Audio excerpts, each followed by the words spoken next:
Audio test, good. Level's fine.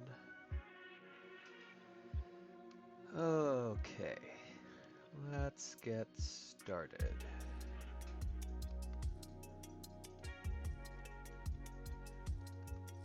And what do we put out into the world today?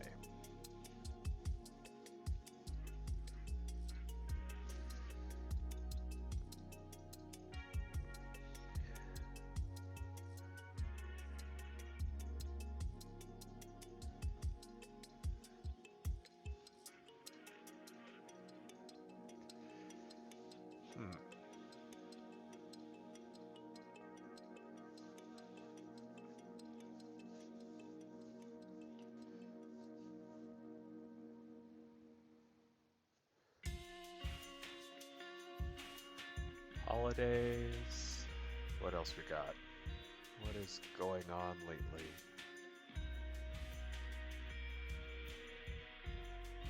Hmm.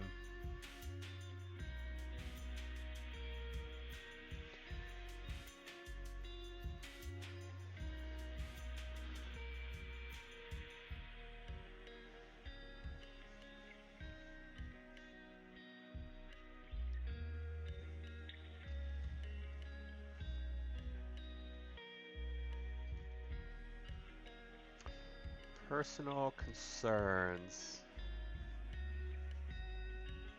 Ah.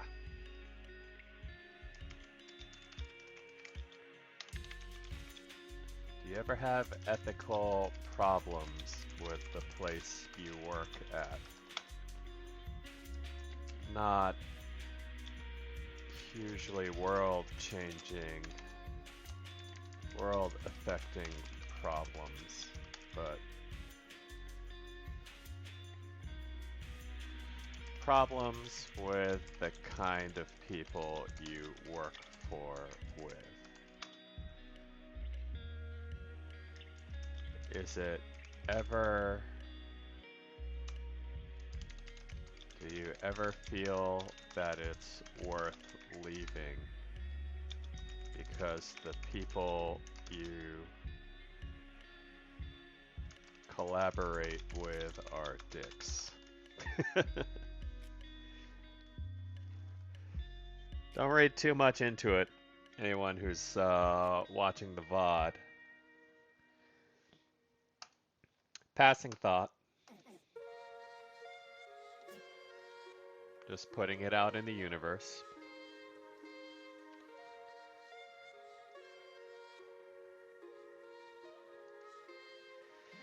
Alright. Get started. View some requests. Hopefully, some folks will start joining in soon. I finally finished the first half of my last year in uni. I'm relieved, but now I have to deal with the rest of the year. I'm terrified because it's been so hard already. So I'm having serious doubts about finishing the course. I'm so tired already. Wow, really? At the last half, let's see, M. Aren't you psyching? How do you spell that? Psych? Psych?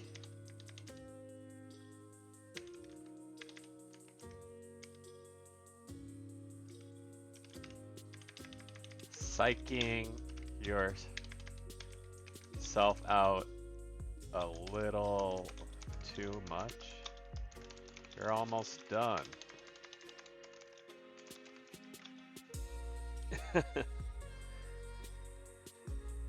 Finishing the course.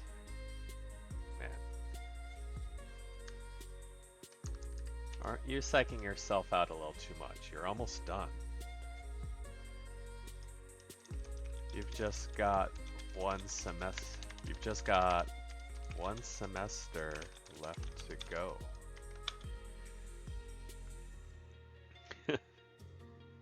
I have to deal with the rest of the year. I'm terrified because it's been so hard already.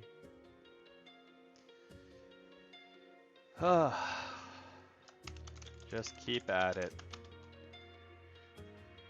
Even if you botch it up. Senioritis. Ah, I mean, I don't know if it's senioritis. I feel like senioritis is just a terrible case of apathy, isn't it? Even if you botch it up, it doesn't ruin the 3.5 years you've already gone through. You just need to to finish it eventually.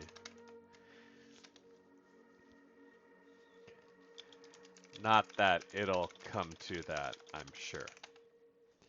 Yeah, I don't know. Senioritis, I think senioritis happens because, what you have left to do doesn't really matter. At least in high school, that's how I sort of felt, right?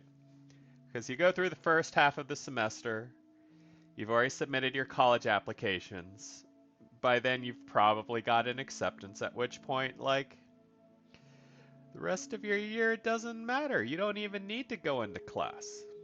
Which, I gotta say, was the weirdest ass feeling I had in all of high school. Like, knowing classes were still going on, and it was just like, what? I don't have to keep going to school? But we paid for it.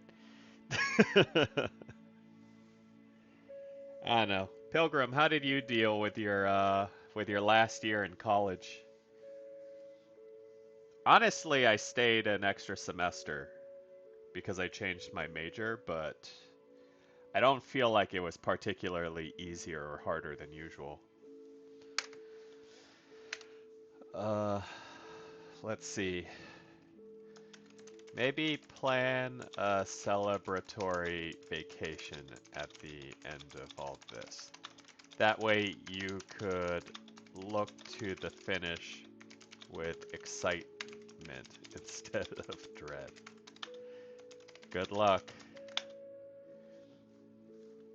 I had to keep going in high school even after college applications. I mean, it's not... I don't know, it wasn't the worst. I don't know, was high school fun for you? I don't think it was like... I don't think going to school was necessarily a waste of time. Not fun either. Damn.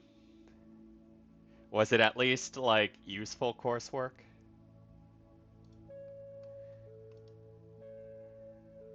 Hey, Sora, welcome back.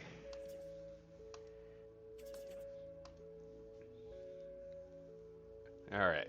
Well, in any case, I feel like this dude having anxiety over the last semester, he's just freaking himself out. Not a big deal. If he hasn't dropped out by now, I doubt he's gonna hit some catastrophic end. College classes, yeah. Can't sleep on those AP courses for sure.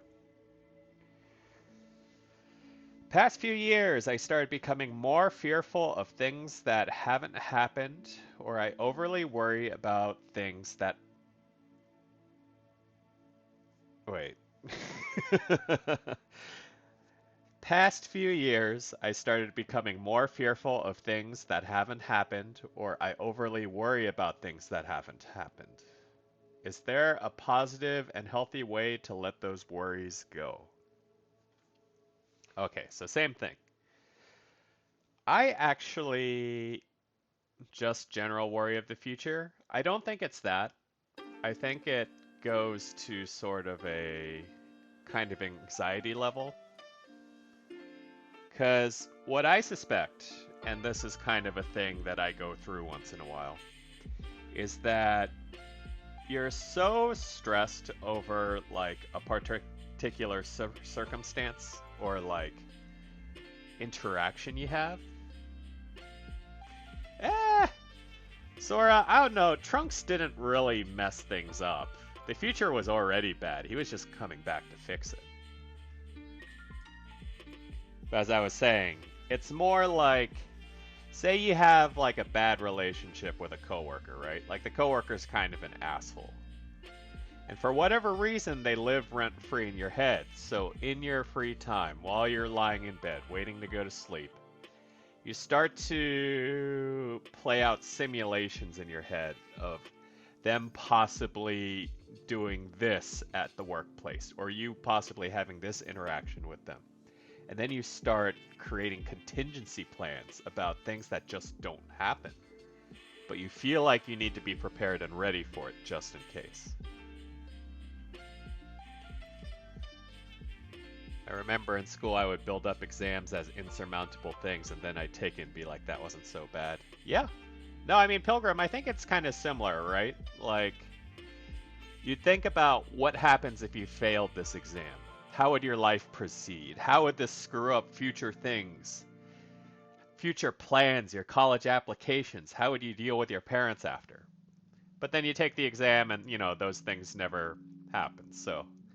I think it's that sort of, I don't think precognitive is the right word, but doomsday preparation kind of anxiety that this person is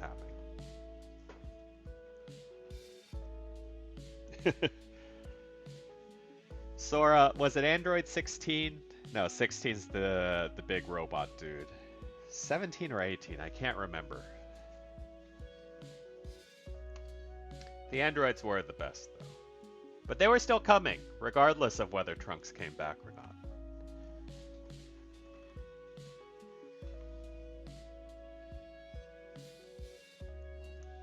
Let's see. J. Very possibly myself from another dimension. I think I get what you're talking about. You plan for contingencies that never happen, and it keeps you up at night, I'm betting. I do the same thing. Let's see. As for how to let these things go,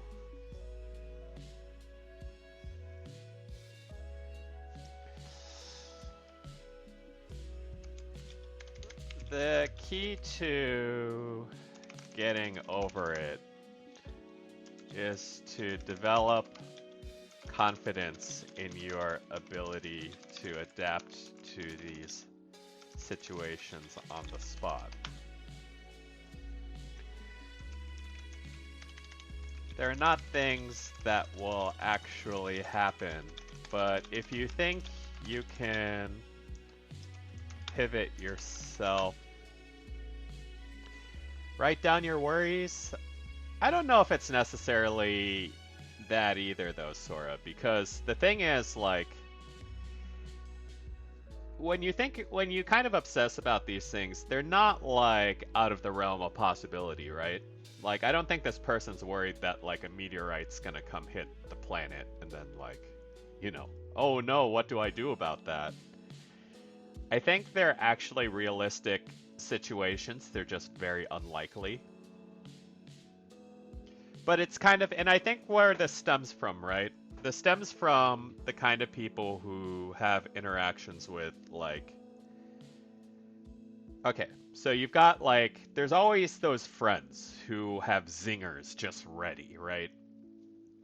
They're so ready to argue or so ready to give a snarky comment that in the moment when you have arguments with these people, they destroy you. They make you feel like such a dumbass, and then you're always kind of thinking about it in the back of your head after the fact, and you're like, God, I wish I said something like this, or like, man, I should have followed up with that, damn it. And so it trains you into this state of mind where you feel like you've got to be perpetually ready for almost anything, because you hate the feeling of being caught flat-footed like that.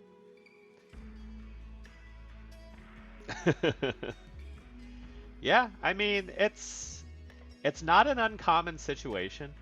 And I think, especially when you have enough of those interactions, when you feel like a socially weak person, you feel like you have to compensate that with preparation. And so that's where this, like, overly, worrying behavior kind of comes from, at least in my personal experience. So the idea then is to develop confidence, right?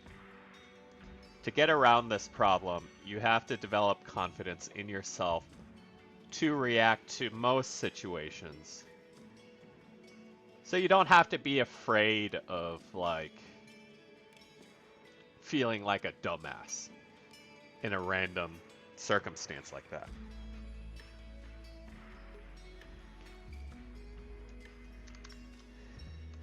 Let's see. Easier said than done, I know. But I think this worrying behavior is based on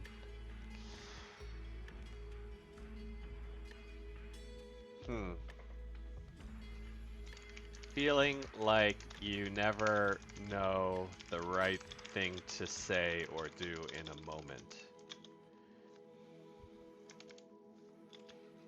And so you do this predictive preparation to compensate.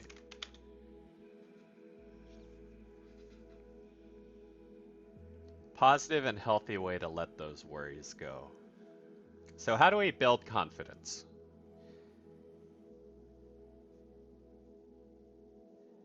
Fearful of things that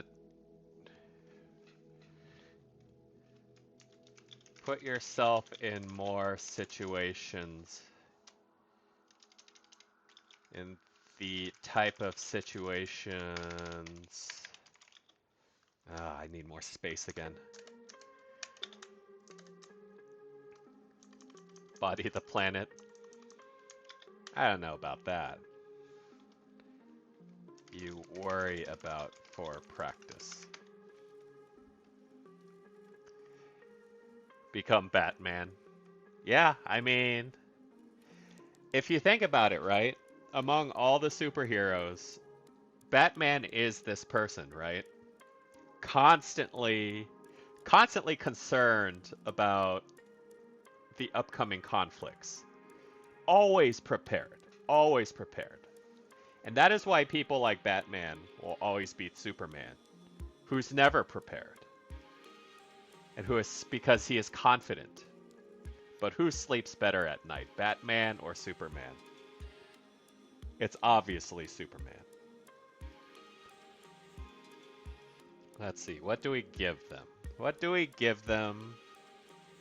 Maybe this mellow looking blob thing.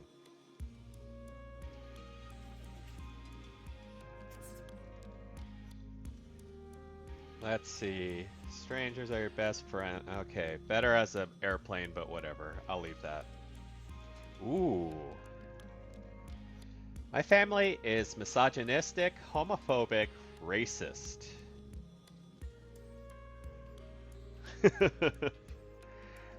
No, and sorry, here's the thing, right? Yeah, no, Pilgrim. It's definitely, if you look at them psychologically, right? Like, it comes out in all sorts of ways. Superman wears bright colors, always has that smile on his face, right? Has the girl. Batman, brooding, angry, always in the dark, living alone. Constantly angry. Can't let the murder of his parents go for 1 second. Like, Superman is infinitely happier than Batman at the end of the day. And there are very obvious reasons why. And see how that behavior sort of manifests, right? It's all about, oh man, if only I was this when I was a little boy and when my parents got murdered. And so what does Batman do? He obsesses over the past. He obsesses about all future contingencies. And so he's constantly prepared, constantly unhappy about it. We don't even know if the dude sleeps. Meanwhile, Superman's like, doo doo doo doo doo. The ultimate embodiment of golden retriever energy. But yeah. Let's see. My family is misogynistic, homophobic, racist, all of the above. It hurts realizing the people I grew up with can be such cruel things. It's at the point where I feel guilty for hating them, but I also feel guilty for loving them. I don't know how I should feel anymore. Ah, that's a tricky thing. Because as I've stated in the past, right? Family is like the one set of horrible human beings you can't just, decide not to see or not to hang out. I mean, you can, but it requires a rather large ultimatum. The thing is, depending on how old they are, they just might not have had a choice to have the perspective, right? And these days, especially, I think cancel culture is a scary thing because it's got like the initial idea is right, but people lose track of how hard it is to be on the right track from the beginning. And I think it's a scary thing, especially when you look at, social representation these days. Even among streamers, it seems like at least the younger generation of streamers came out fairly unflawed. None of them, are particularly racist. They all kind of know the good score. But if you look at the older generation of, like, say, YouTubers, a lot of them made a lot of mistakes. And so it's kind of like if you're old to a certain point, you're always at risk of being canceled because you were once born in a generation that didn't know any better. Hey, Sad, welcome back. Let's see. I get that my ex-manager supported a certain person that was baited by half the country. Yeah, and that's the thing, right? Like, having a bad take or having a bad perspective, let's say a bad perspective, doesn't necessarily make you a bad person. It just means that you weren't raised with the same perspective that other people have that know better. And so we kind of have to deal with this sort of thing. The thing is, if you're mean-spirited about it, like, you can have bad takes and not be mean-spirited, but Sad.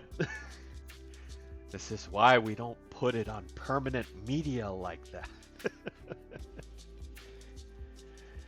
You're gonna get canceled if your Minecraft friend breaks the prisoner's dilemma on you.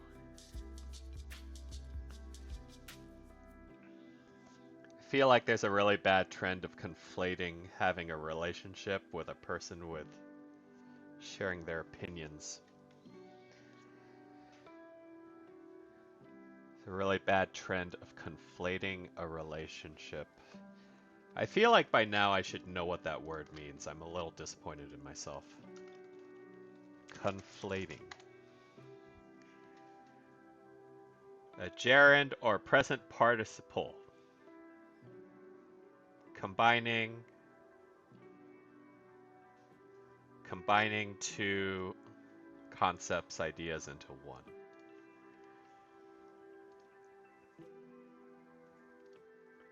Basically, if you're friends with them, you share what they think. Yeah, I mean, yeah, that's true, right? Like, if you're friends with a questionable person, everyone assumes you're questionable as well. I don't know, I hate to borrow a certain politician's phrase, but there is a lot of witch hunting going around, and I think because society as a whole really loves the smiting of evildoers, but like, it's not about the smiting. It's about, social correction. It's about pointing out that things are problematic and raising awareness for them. It's not about, going out to burn their houses. And I think people just like meting out justice without, you know, thinking about the moral implications of these things. But yeah, how to help this poor person, because they do feel guilt. They do love their family, but they have problems with the way that their family is. Yeah, Pilgrim. I mean, it's just we live in a weirdly black and white society these days. Let's see. Oh, let's see. H.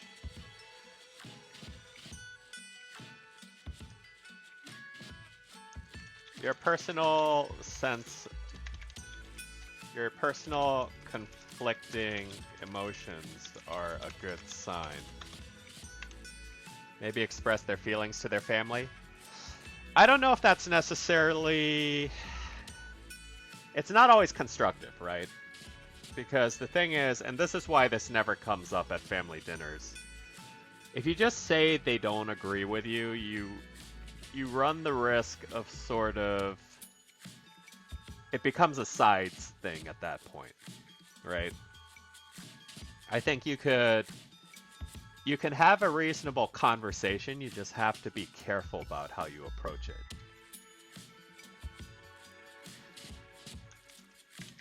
Your personal conflicting emotions are a good sign. You shouldn't be so quick to cancel your family, even if their ideologies are troubling. It's a hard pill to swallow, but depending on their generation, they just may not have had the chance to grow up with the right perspective.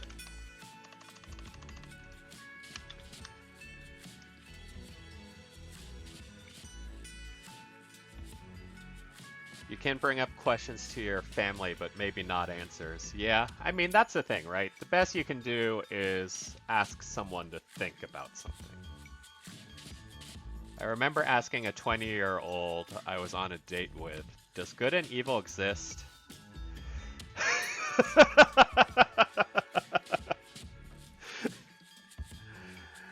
They can't handle the grays.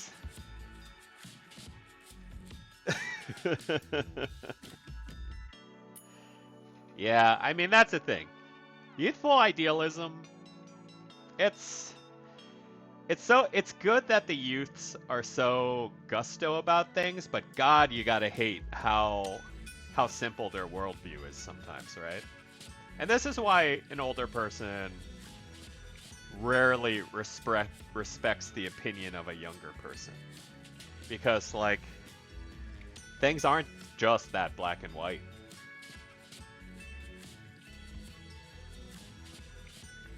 Hard pills, depending on they might not have had the chance to grow up with the right perspective. It's not really their fault either.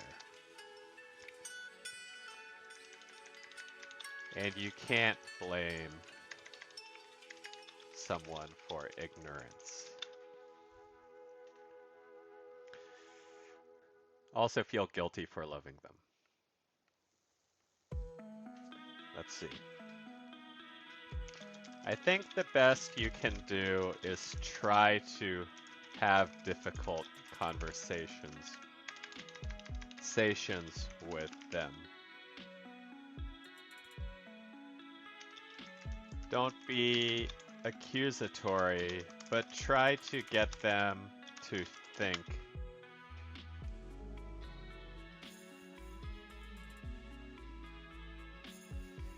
Try to get them to think in an empathetic way. You may not be able to change them, but you can inspire. I need one more word. Okay, let's take this out. This is unnecessary. but you can inspire thought at the least. Go beyond plus ultra. Later, Sora. Welcome or thank you for stopping by. Yeah, it's a tough thing, and especially when you think about cancel culture these days. It's like, oh God, I hate it. I hate it so much. People are just a little too smug about their self-righteousness sometimes. And like, you know, I may be opening myself up to canceling myself, but you know, I grew up in a generation where people made fun of gays all the time, and now we've gone beyond that by a good margin. I mean, this is not to say that homophobia is vanquished, but we're at a point where, like, you know, back then being gay was kind of, it was controversial, but we're accepting transsexuals and like people of like significantly different identity than we were willing to consider back then. So, and that was like what? A good 20 years at the least.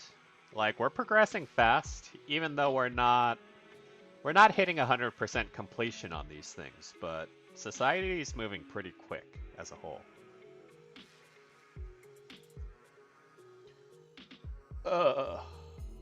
Written for someone else. I smashed my toe today while cleaning it. Might have broken it. Hurts a lot. Feels bad. How do you smash your toe while cleaning it?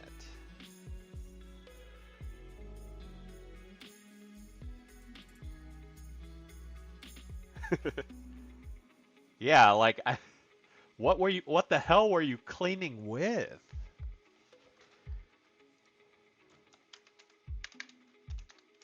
Holy crap. What were they cleaning themselves with? A hammer?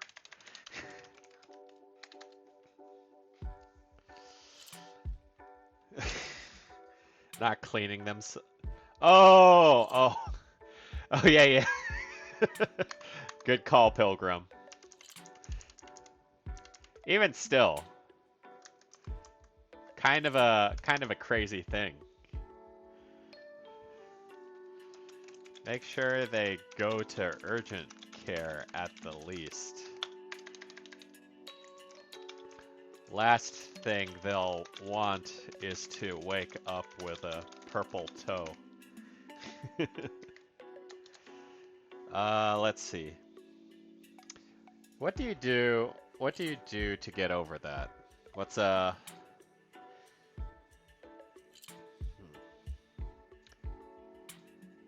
Last thing they'll want is to wake up with a purple toe. Put some ice on that bad boy and eat some ice cream.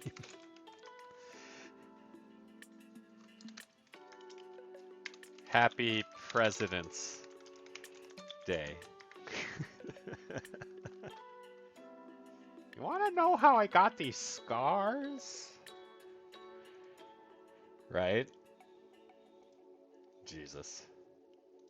We'll pretend that's ice cream. I mean, you could smash your toe by walking into things. But yeah. Let's see. I might be going back to school after missing for over a month due to my mental health and crappy friends.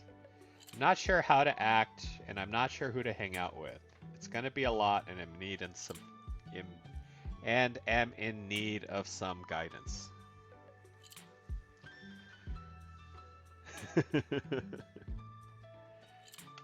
We live in a society. So that's interesting. So they actually got to take time off of school for mental health. I feel like does that happen? Have you guys ever heard of that happening? It's very inconceivable to me, mostly because I went to a mostly Asian school. but also because I have Asian parents and therefore mental health isn't really a thing. You beat the mental health out of your children, or you beat the mental health problems out of your children, really. Sanctioned time off. It is interesting, right? Because they write crappy friends. And it's sort of. It's a weird way to phrase that circumstance. Like they're mad that their friends weren't supportive? Or were they in this situation because of their friends, right? And then they put the heart emoji at the end, which is also like. So it's not as bitter or angry as it might seem. Let's see. First off, good on you for being able to take time off from school for mental health. I feel like that's a thing that doesn't even occur to most students or families. I'm sorry that your friends aren't supportive, though. Not sure how to act, not sure who to hang with. It's gonna be a lot, and I'm in need of some guidance. Going back to school, I mean, a month doesn't feel that long, but that's because I'm an adult, and so it's hard to really... God, a month used to be forever, right?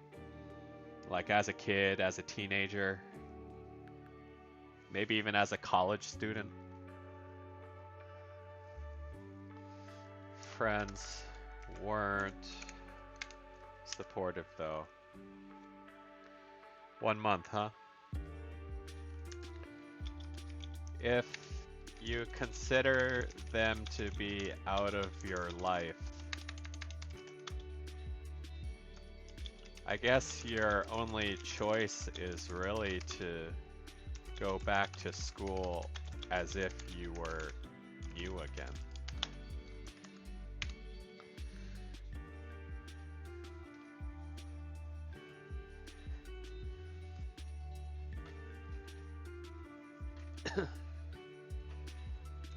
Talk to different classmates. Sit at different tables.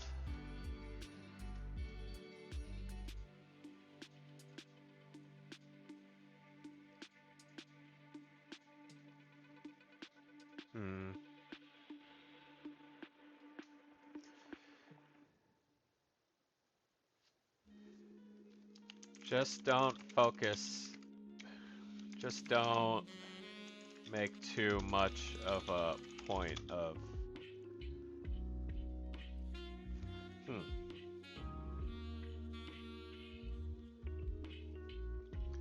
overstating that you're not friends with these people.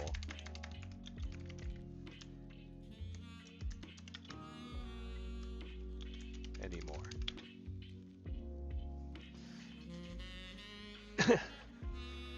I mean, it's a tough situation. I don't know that there's too much you can really do. I mean, especially if it's a smaller school.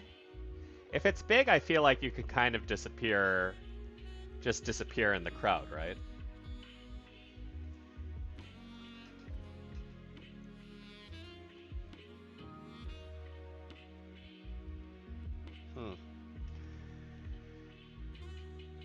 Some guidance. I wish there was a little more to work with, but...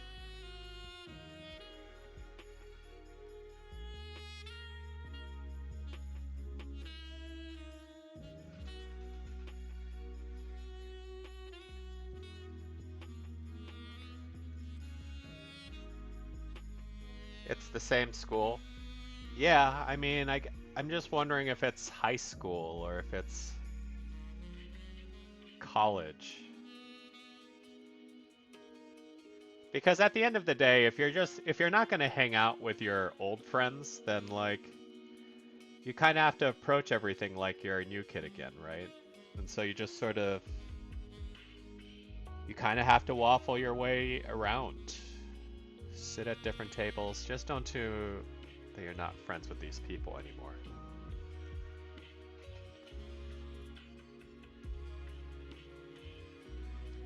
Something like that. I mean, I think that's about as good as we'll get.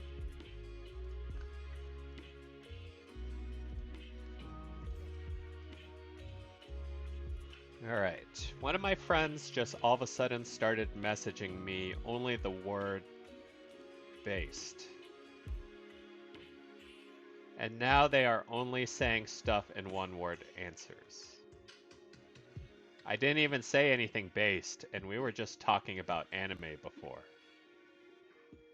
What should I do? I don't know why, but I'm a little worried. Because I've known this person forever. Teenager. What exactly does it mean to say based? Doesn't it just mean, like, you agree? Like that's a based opinion, or I think my age is showing.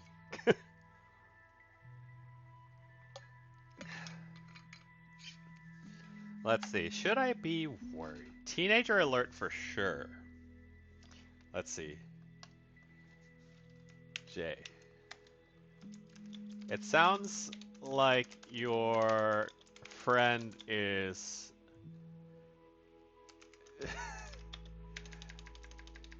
messaging in Twitch chat lingo. Are they watching a lot of live streams lately?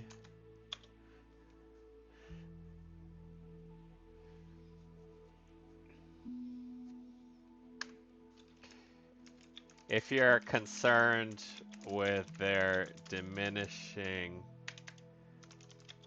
vocabulary,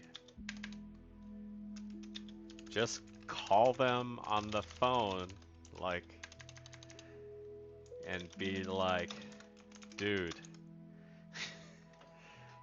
you don't even make any sense. Talk like a normal person.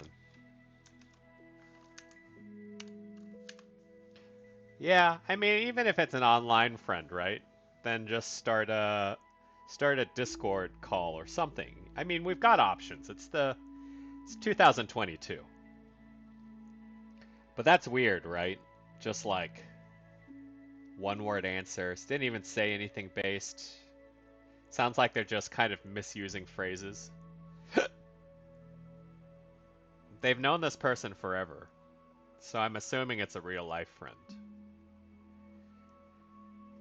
So they can afford to be a little, like, blunt about these things.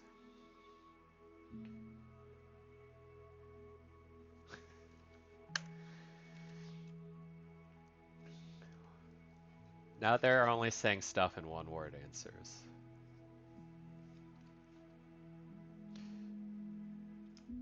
If he's not even using the right words or words that are appropriate, he'll appreciate that being pointed out so he doesn't embarrass himself later.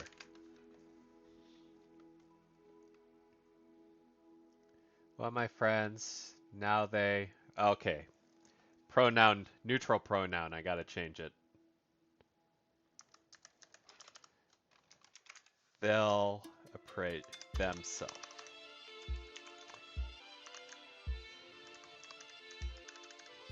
I need to be more careful about this stuff. I think your friend has been replaced by a robot, right? Identity theft is a serious thing these days.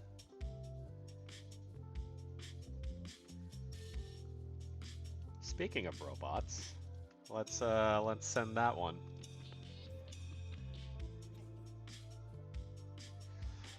I recently realized how alone I am.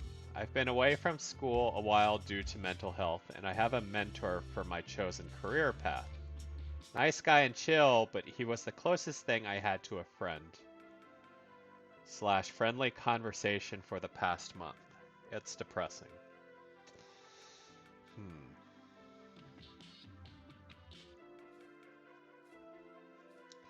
Been away from school for a while, and I have a mentor for my chosen career path. So a college student maybe? Let's see.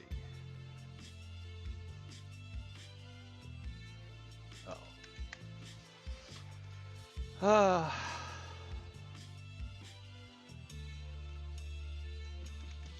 Try not to hold that against yourself too much. The current circumstances are already make it difficult to maintain a social life. And hell, if you're able to maintain a decent relationship with an older person,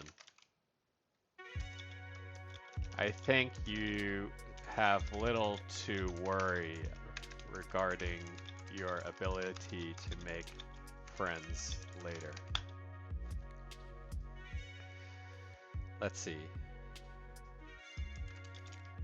You just need the right environment / platform. And it's tricky to have that while studying, working from home,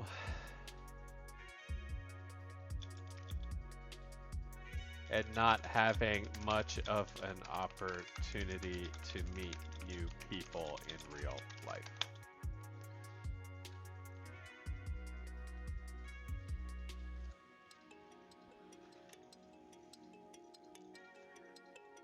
Something like that. I don't know, they might just be a little too hard on themselves, I feel like. You have Abraham Lincoln.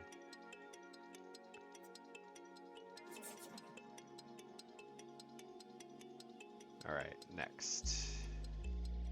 Before I used to be life of the party kind of guy, but now I just sit back and observe a lot. Part of me feels I don't have much to contribute, and part of me feels like I don't have much relating to the people I'm hanging with. I don't feel great about this.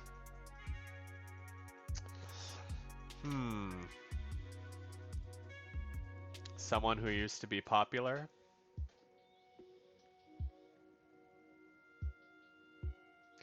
Part of me feels like I don't have much to contribute.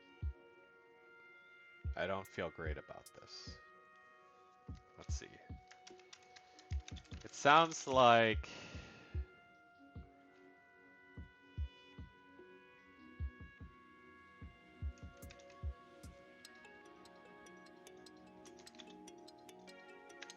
you used to be popular.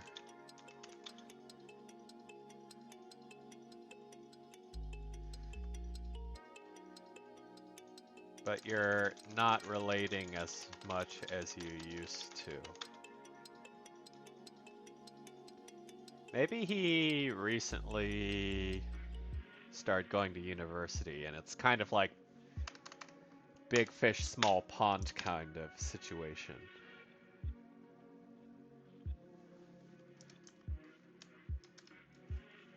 But you're now in a situation where you don't relate as much.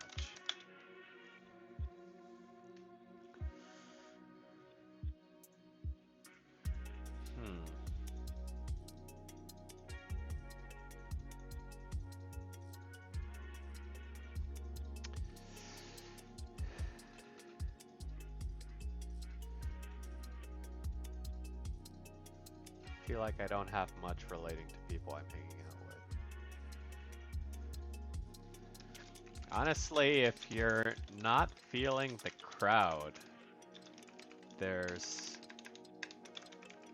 nothing wrong with that.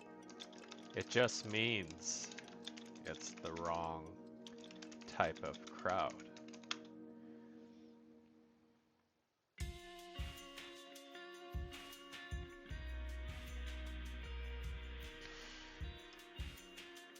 Let's see. The worst thing you could probably do, is try to force it. Well, actually no, he's not even doing that. Don't pressure yourself too hard to try to fit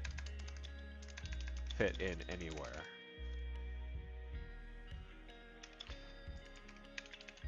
Forcing things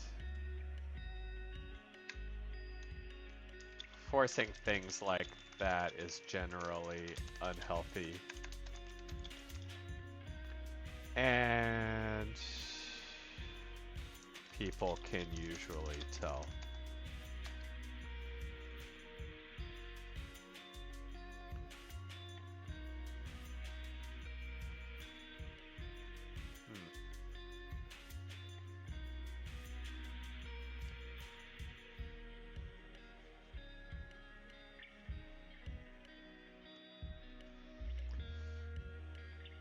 I think the best you can do is look in other circles and try to find the type of people you fit with.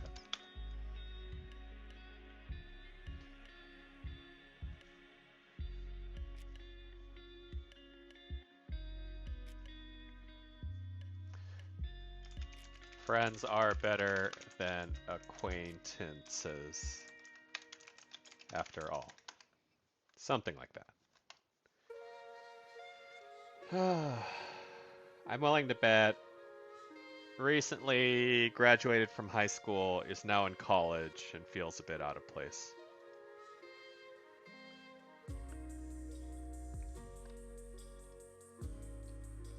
Right? I feel like I have no one I want to hang out with. I want to be with people and have a good time, but all the people I think about, I don't find very interesting, and I'm unsure how to find or meet new people. The above may make me sound like a jerk, but I feel so empty. That's not a little hard on themselves, but I think you're being a little hard on yourself. If the people you know aren't doing it for you,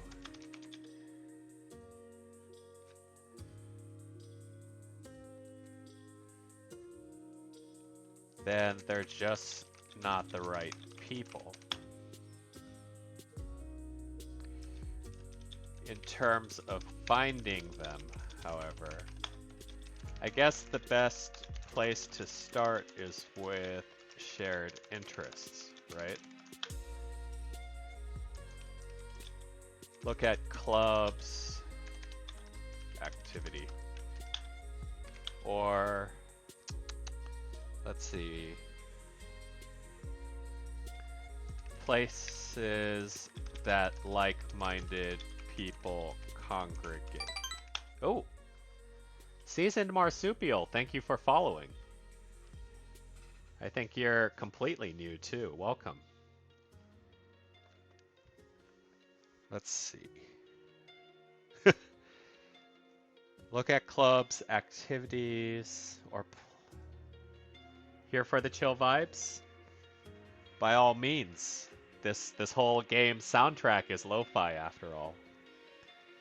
I do talk a lot, so hopefully you don't find that grating, but I often find it's easier to kind of break down these sort of problems with a bit of back and forth, some feedback if I seem off base, things like that. But yeah, we're trying to help this person make new friends. They're in a situation where they have friends, but they don't really feel good about them. And I don't think that's a thing to necessarily feel ashamed with. No one can be friends with everyone. But yeah, I'm thinking they have to join an activity or a club or places. Cons if you have that sort of interest. We have to think about how to meet new people. Meetup is also a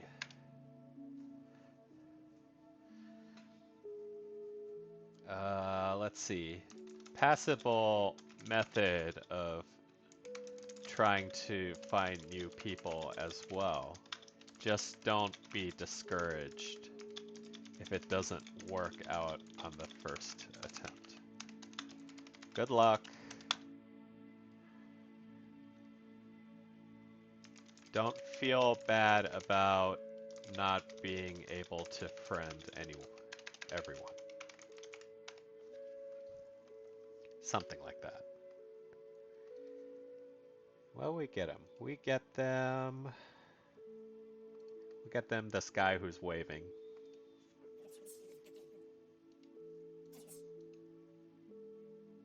How do I make friends online? I can't seem to do it. I go on group chats and stuff, but it's mostly just random convos about shows and movies or memes. I've done it in the past, but now it seems like it doesn't click as well. Let's see. Group chats. Like chat rooms? Twitch streams. You know, there's this Twitch channel where, people just hang out and talk about, solving problems. No. This actually kind of reminds me because back when I was a kid, prior to Twitch and YouTube and all that existing, I had Yahoo Chat. And that's like, in retrospect, one of the scariest things you can have a teenage kid do. Yeah, IRC chat, all the good old days where anyone can talk to anybody. I was actually a little shocked to have kind of made chat friends back then. Yeah, you've got like those dedicated chat rooms. Like, of course, all the Asian Americans had an Asian American chat room, but yeah, no, it was weird. It was weird to think how many people of the same age I ran into. Yeah, Pilgrim. Can you imagine being a parent? And you're like, why does my child have Discord? Who's talking to my 12-year-old daughter? Ah! Hopefully this person's older than 12 years old at least. But let's see. In terms of how to make friends online,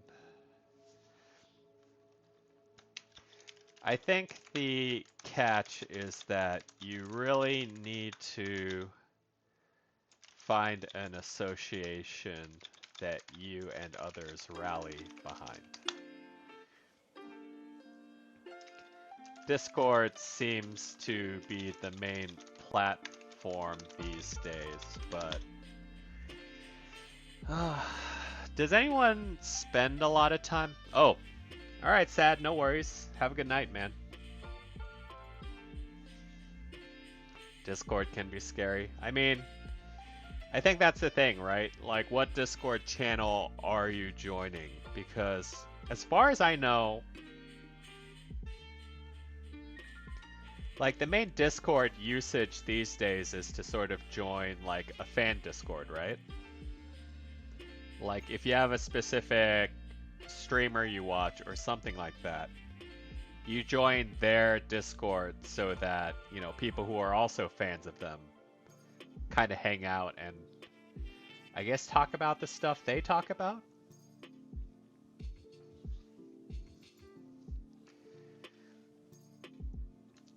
Let's see. But I think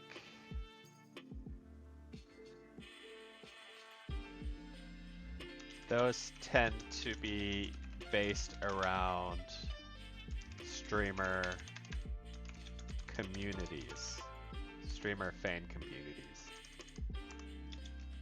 Is my guess anyways.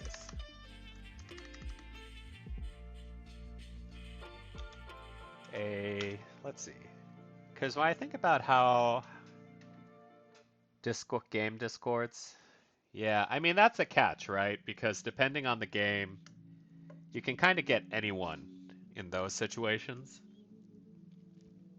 And especially if it's a competitive game, right? God forbid you join a League Discord or a Valorant Discord or a fighting game Discord. Around Stringer, fan community, streamer, or game fan communities.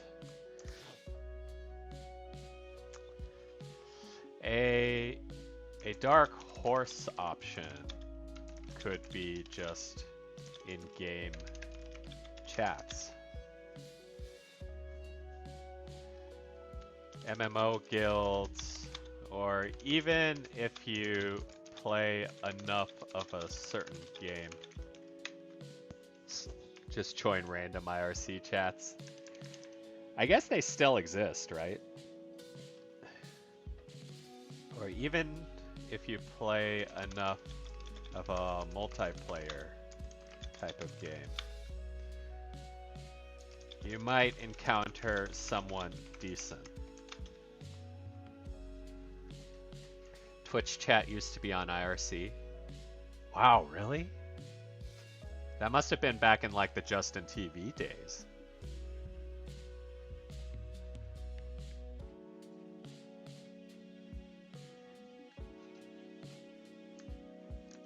Or even if you might encounter someone decent. I feel like that's probably the easiest way I've made friends online. Granted, I don't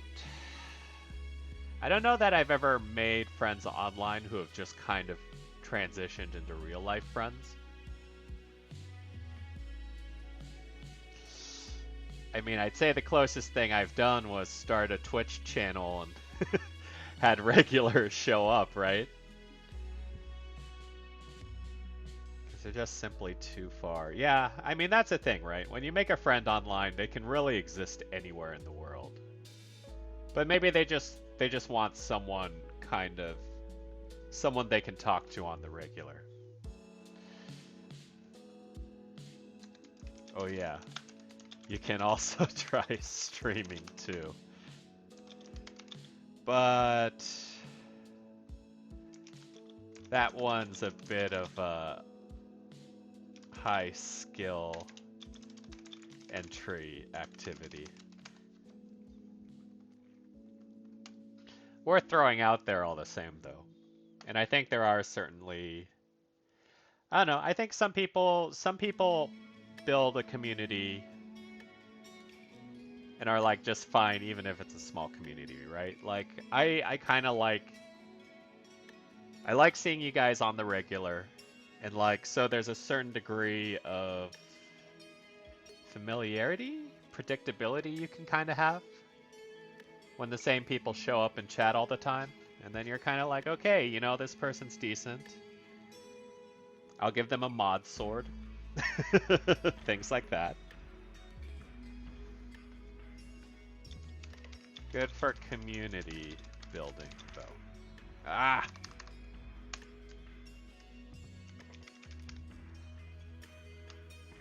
So, I don't know. I mean, anyone can become a streamer, right? You just need to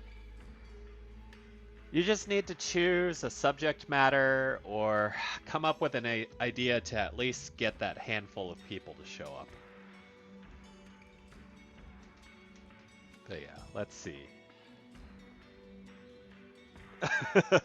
Yeah, I was gonna say, Pilgrim, if it's a coin flip, then you're making that coin flip a surprising number of times, I'm not gonna lie. But I mean, that's what the whole schedule thing is, right? Try to stream consistently around similar days, and chances are the people who watch on those days will be able to watch on the other days. Or the same time next week. Let's see. Really overwhelmed with work. Festival is 3 weeks away. Most things still not done, and I'm worried this year will have the worst attendance and setup. It's hard because I was hired as the planning assistant, but everyone else is a volunteer. A lot is riding on me, and I just want to cry. Damn. What's going on in 3 weeks? Festival. I feel like this is the sort of situation where like you're in high school, right? And like you're getting pulled into the dreaded group project, but you're the only one who actually cares about your grade, whereas nobody else on the team is willing to put in the effort, or is rather blasé about the whole thing. I get the feeling that's what this is like right now.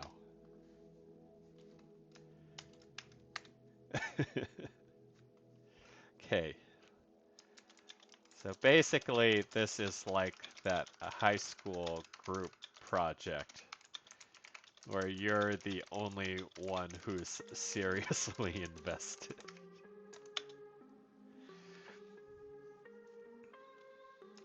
Sorry to hear this is happening again in your professional life. Oh, most things still not done. And set up. It's hard because I was hired as a planning assistant. Is your supervisor aware of the difficulties? If you're the only paid, if you're the only paid staffer in this situation, that seems like a significant oversight, since volunteers aren't exactly reliable labor. I was hired as the planning assistant. 3 weeks. In any case, do the best you can.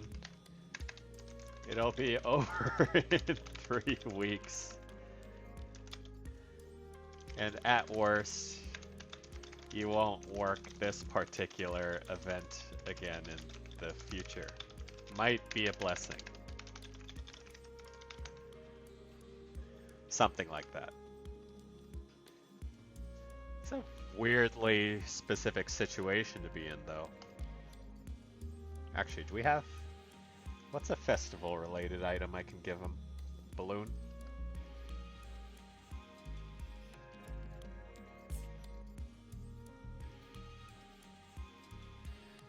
Oh, alright.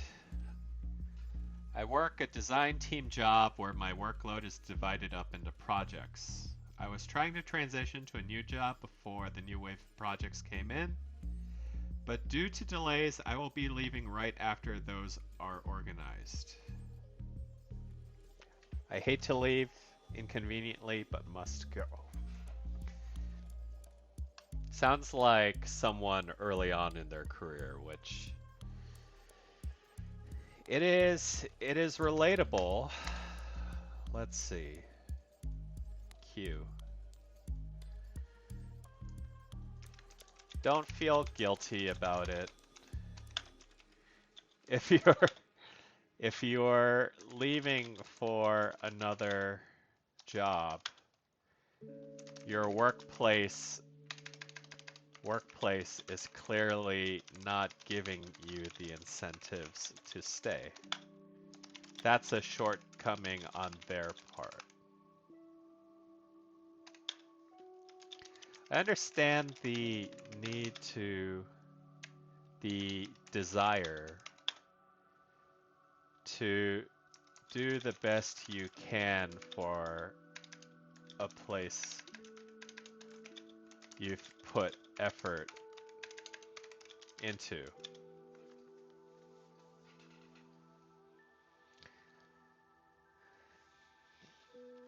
But at the end of the day, you really have to look out for yourself.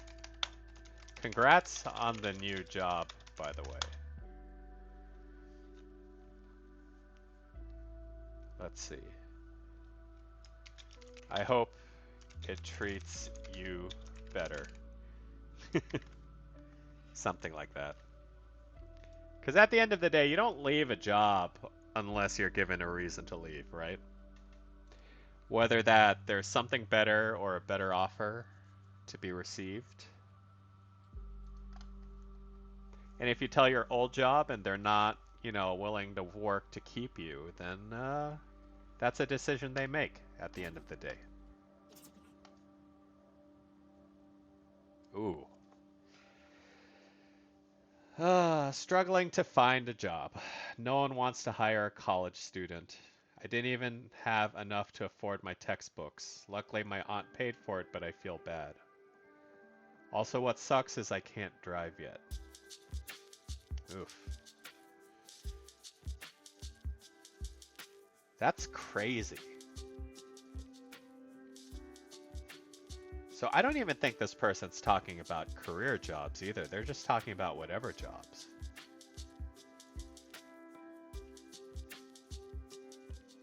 So they're limited because they can't drive as well.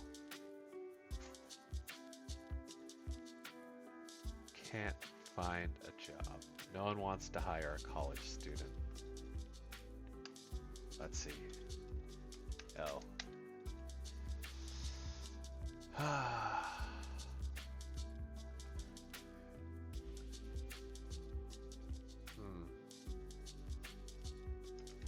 Sorry to hear things are going roughly for you.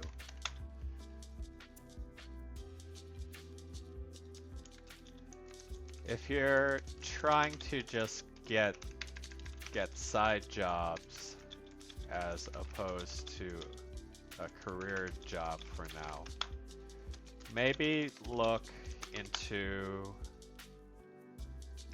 doing some volunteer or pro bono work.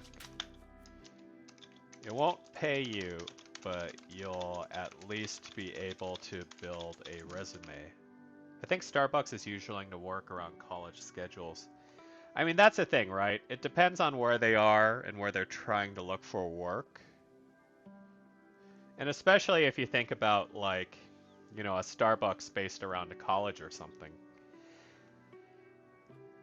Every every student is trying to work at the Starbucks, right? Can you actually donate blood for money? I always see that referenced in like TV, but I'm just so used to the idea of like it being a donation-based thing. I know they pay for sperm, right? But that comes with all kinds of weird baggage as well. So donating plasma is paid for. Really? Huh.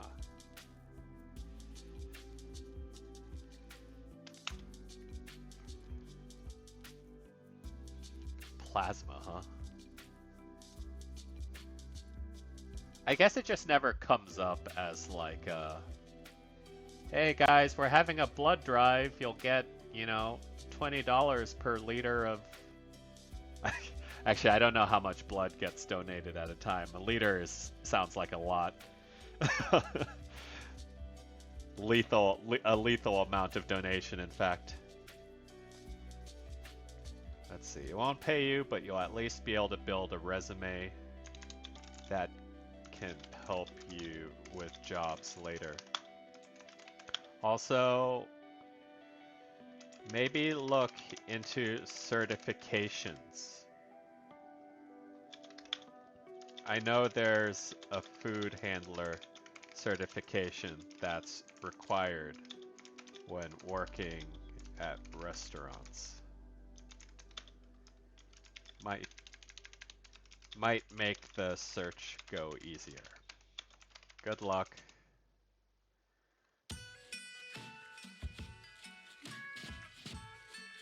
IT certification. No, it's true. IT certification doesn't require a college degree.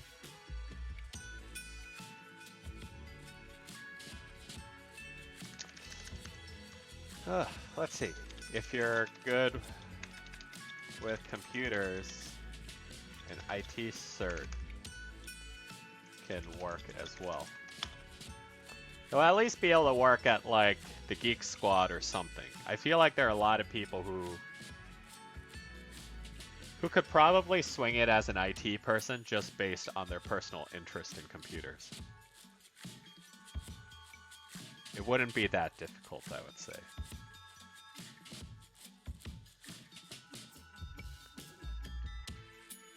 It just takes time and a little bit of seed money. Hello, what's something very cringe that lingers in your subconscious? I once told a girl that she didn't see me but saw my twin to get out of embarrassing myself. To be fair, I was like 8. Ooh. Cringe moments. We've all had those, right? And I think they usually revolve around girls if you're a guy. I don't know what kind of cringe moments women have, to be honest. I think I have this sort of biased notion that maybe girls get by without embarrassing themselves as much.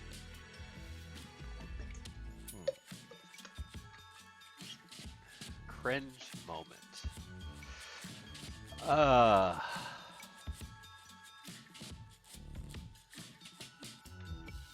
You know, sometimes one of the cringiest things you can do is just ask a girl out when you haven't spoken to them at all. You gotta... Let's see. I think the cringiest thing I've done was ask a girl out without any preamble or prior interaction.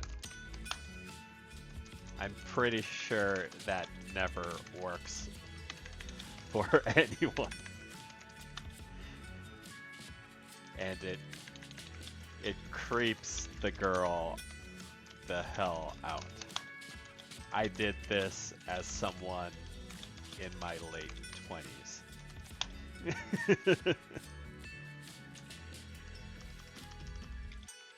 The time. I mean, all things considered, it's a pretty low impact cringe, but you know, you gotta get the bad one out at some point in your life.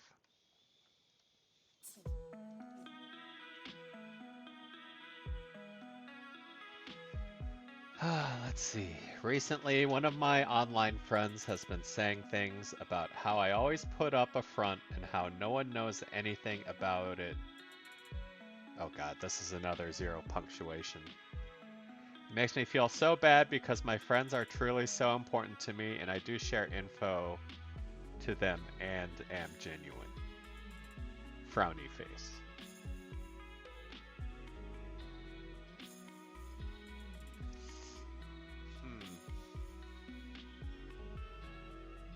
One of my online friends. Why is that so... That's weirdly specific. Let's see. Pushing for info? Maybe. It's... Pushing for info. It depends how they do it, right? If it's one-to-one, then I'd say yes. If they're doing it in front of other people, that's kind of like trying to discredit them, right?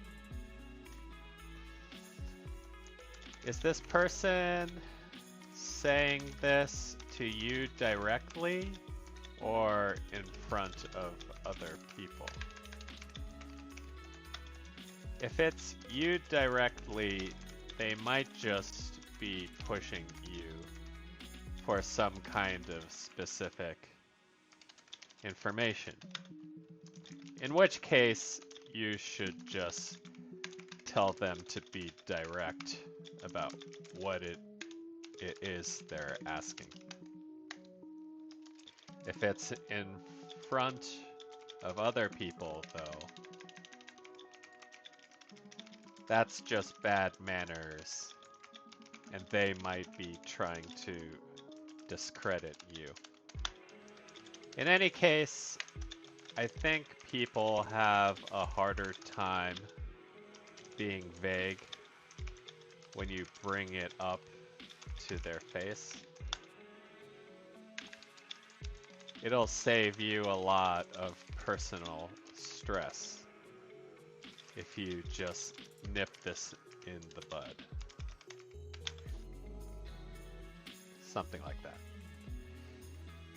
See, one of the benefits of being old is you just don't have patience for this kind of bullshit sometimes.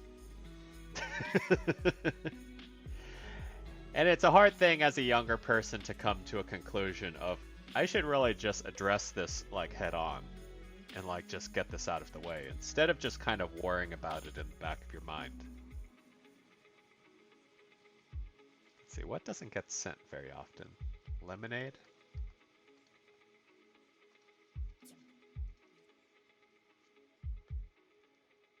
Ooh. I was wondering, we've gone a while without a relationship question. I have a boyfriend who I love very much, but I keep questioning whether or not I should break up with him. There's been this guy who's into me, and part of me wants to go with him, but I know I shouldn't. Who am I kidding? I don't think I actually want to break up.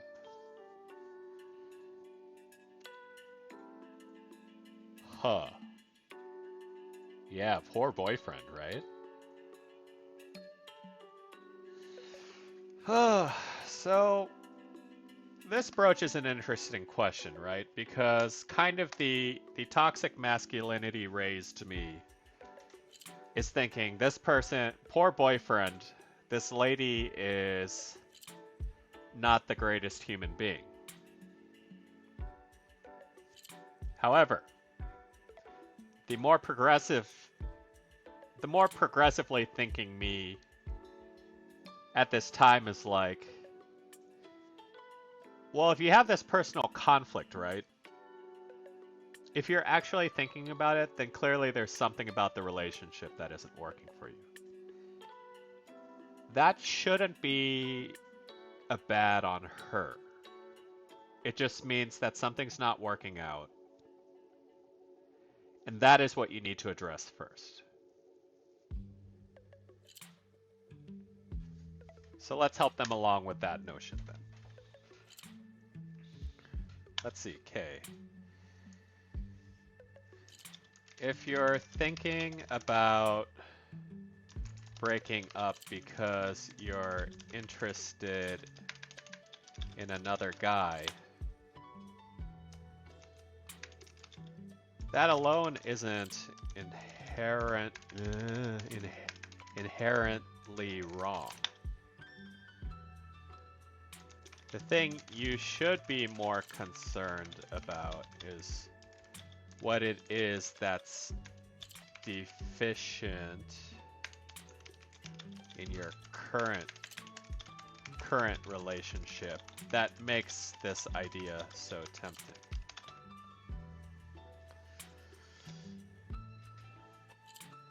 Because the thing is, we also don't want to encourage that sort of toxic behavior on women to think that, no, you're not allowed to, have control over your own life. You're not allowed to, if this relationship isn't working for you, you have to stay and try to make it work. I mean, you should still try to make it work, but you shouldn't feel obligated to think that, like, you're not allowed to leave, right?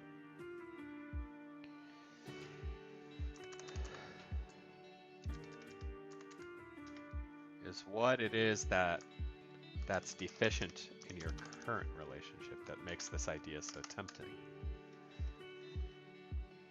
I don't think I actually want to break up.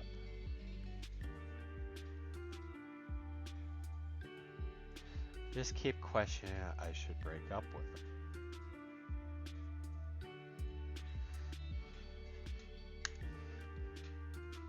Sort that out first. And then decide. You shouldn't feel obligated to stick with a relationship relationship you're not happy with. But it is a little unfair to do so without any deep consideration.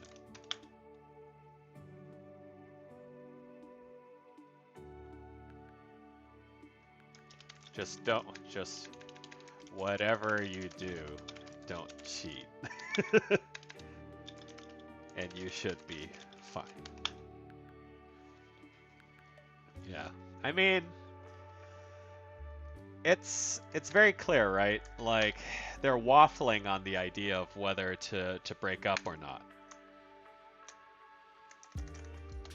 I think if that's already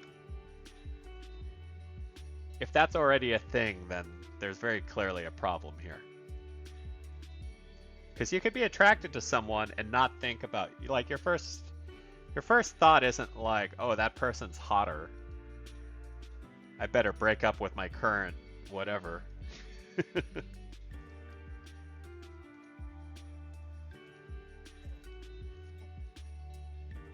Let's see.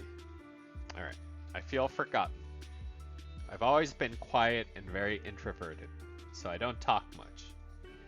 Because of this, I have literally been forgotten and left behind a lot.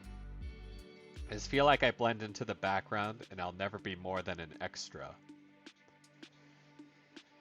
So I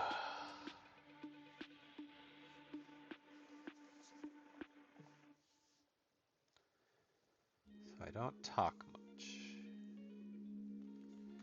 Let's see. More than an extra in the story. So I think we dealt with this the last stream too. The idea that I think there is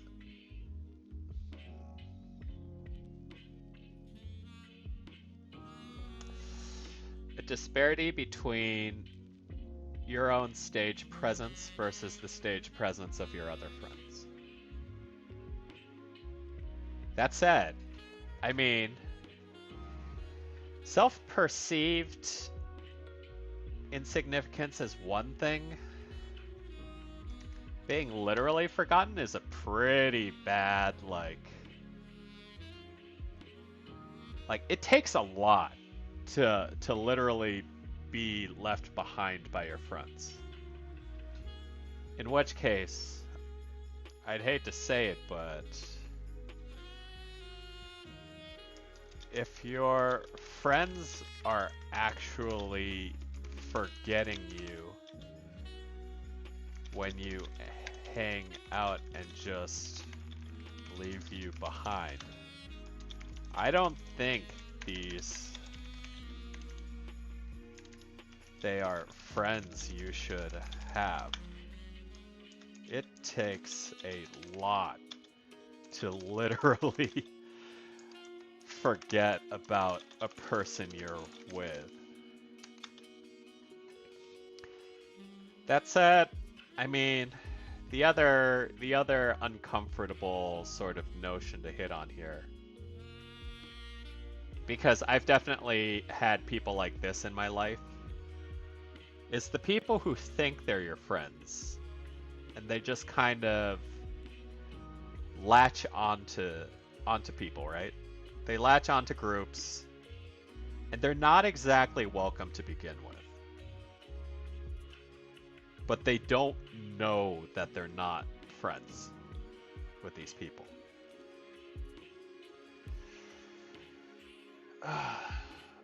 But that's a difficult reality to drop on someone, right? Like, how do you tell someone, you just, these people might really not consider you as friends. And you should probably stop trying to hang out with them.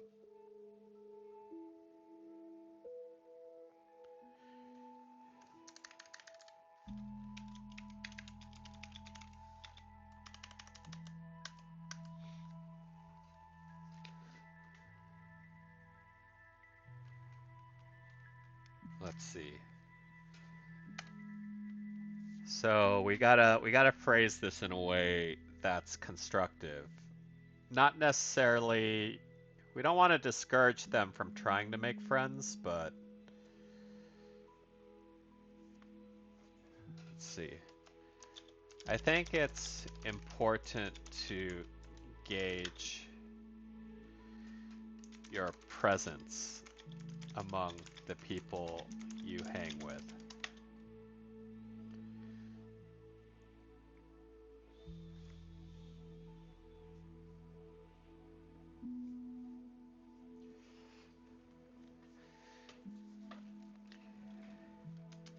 If you feel like there's a huge gap in interaction between yourself and them, it's not a good sign.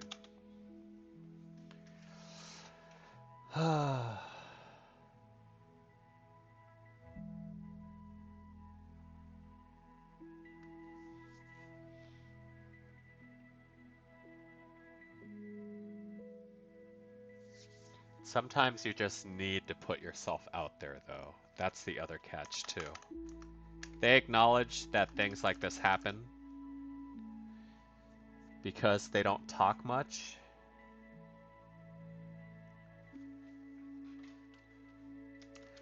Part of this responsibility does lie with you, though. If you're not talking much,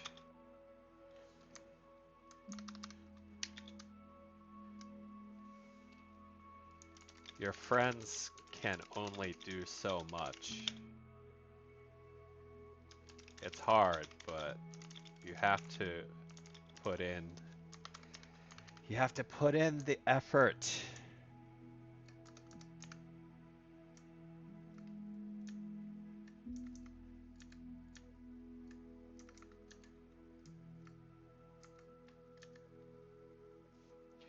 Feel like there's a huge gap in interaction.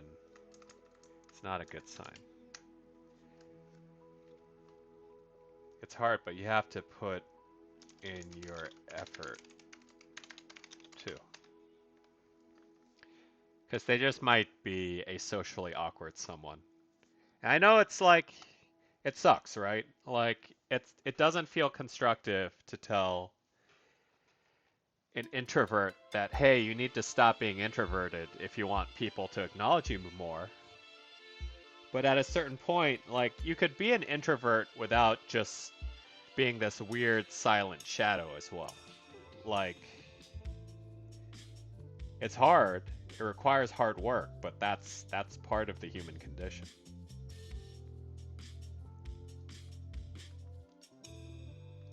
I've known people who pretty much do everything they can to not interact and not contribute to a conversation in anything. And then they get mad when they feel excluded. And to a certain degree, like, you bring that on yourself.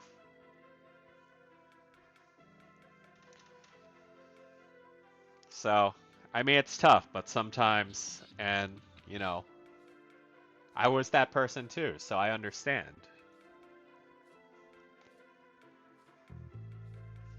Let's see. Somehow I found myself falling for a guy who is pretty non-committal. We've been close friends since we were teens, and we spent the weekend together, which was great. He says he likes me enough, but I know he has a hard time committing to people. It sucks.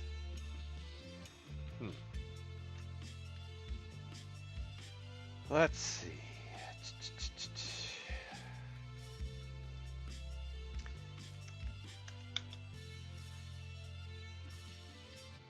Falling for a non-committal person.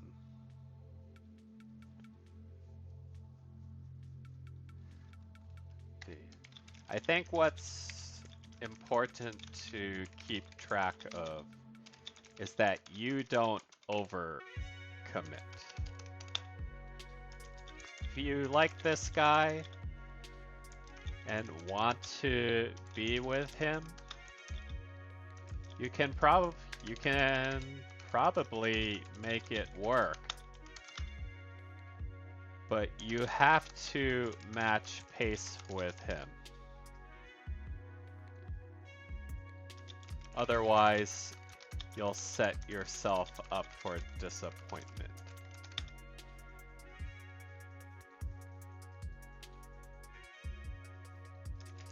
At some point, he'll have to realize if he wants more from you, he'll have to put in the effort himself as well.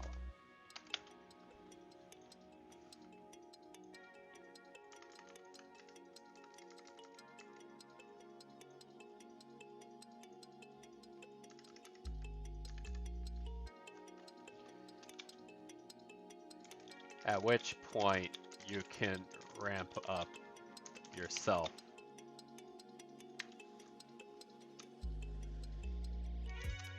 Let's see. Point to keep track of it if you like the guy. But you have to match pace with him, otherwise you'll set yourself.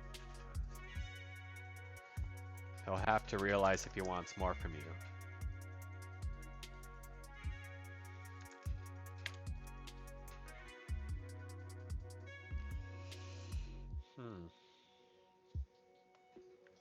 So this situation comes up a lot, right?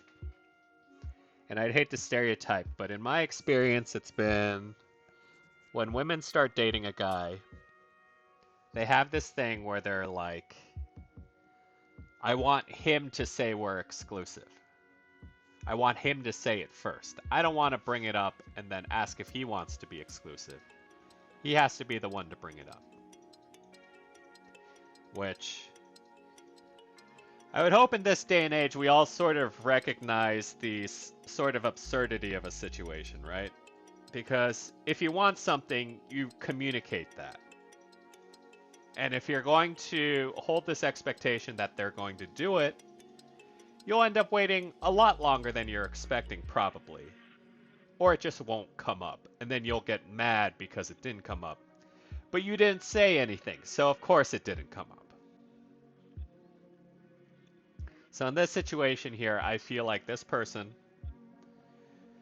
who wants to be with this non-committal guy will go into a relationship with expectations that he won't meet because he's non-committal. And so the catch here is she could still date him. She just has to not have those expectations, but also not give him more than he deserves.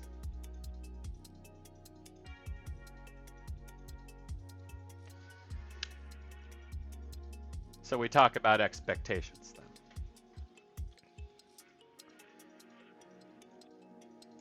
It's important that you curb your expectations as well. You know he's non-committal, so you have to approach the relationship in kind. You might get there.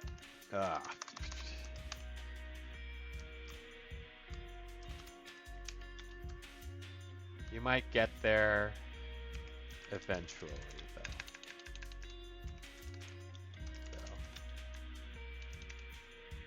though. So let it play out.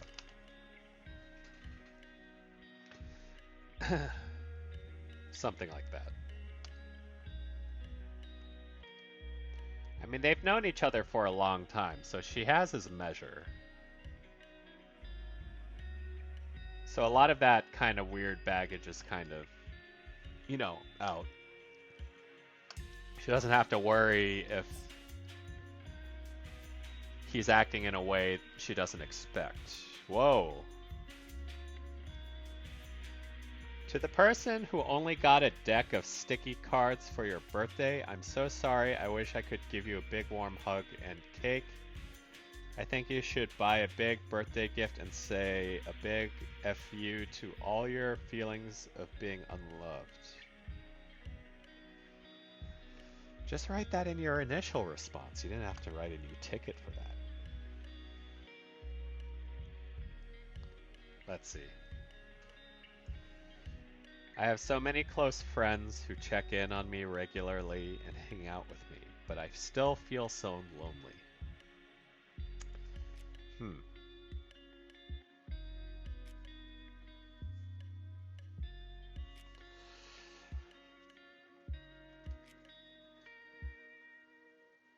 Not the most unusual circumstance.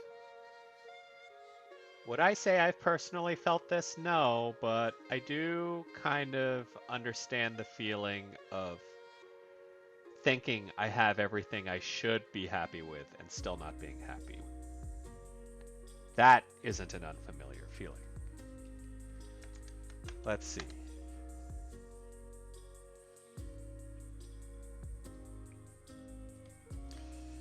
Am ooh, A.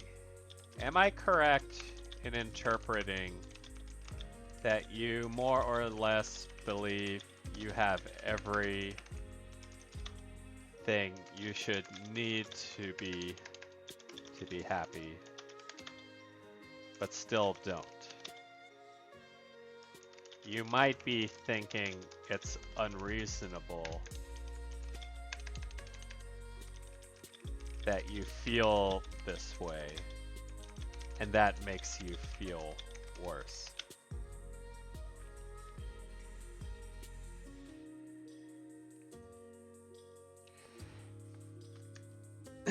We'll capitalize that for emphasis. It's not as alien as you might think, but it might require a bit of work to get to the bottom of.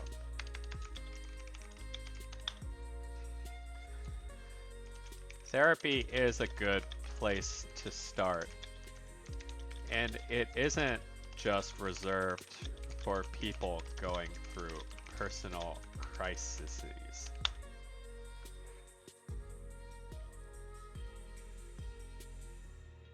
It isn't just reserved for people going through personal crises. If you're unhappy, it's worth looking into.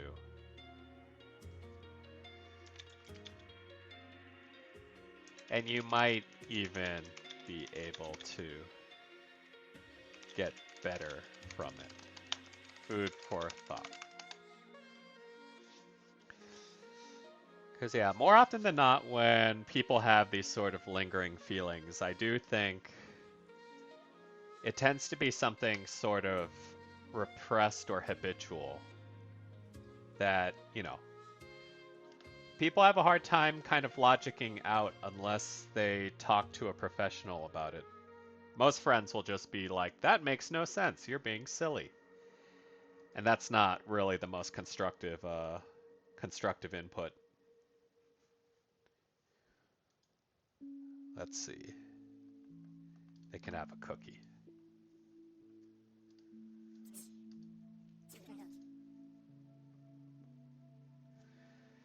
Wow. Lots of people with friend issues today. Let's see. Everyone around me always brings me down one way or another, whether I'm doing something wrong or that I look fat or weird. There's always something wrong with me. Hmm.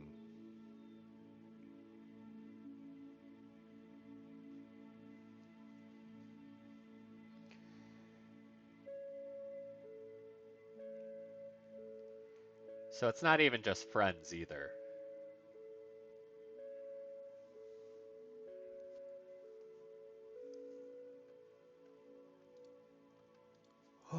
Let's see. What else could they possibly want from me?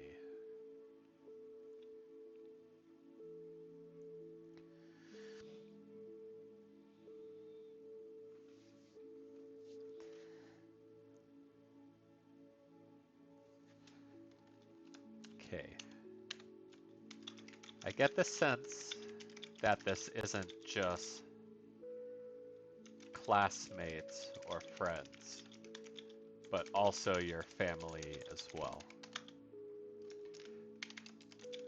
I'm sorry to hear that they're being so harsh on you. And it sucks, but I think it's the only way they know how to try to give constructive, ironic, criticism.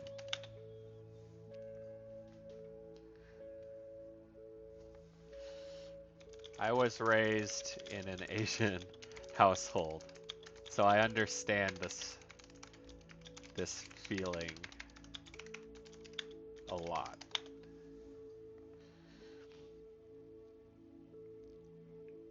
The old I was raised. Yeah, you know, Pilgrim, I know it's cheap, but I think almost any Asian will be able to say that in these scenarios. We all kind of, especially second generation Asians, we all sort of come out with a weird shared trauma. And as a weird sort of defense mechanism, and I saw this on Twitter the other day. It's one Asian streamer was responding to like a particularly toxic DM, like just shitting on her personality, and she was like, I grew up Asian and got B's in class. Nothing you say can hurt me. And there's a reason for that. Like, Asians are they tend to be very blunt and are very, how would I put it?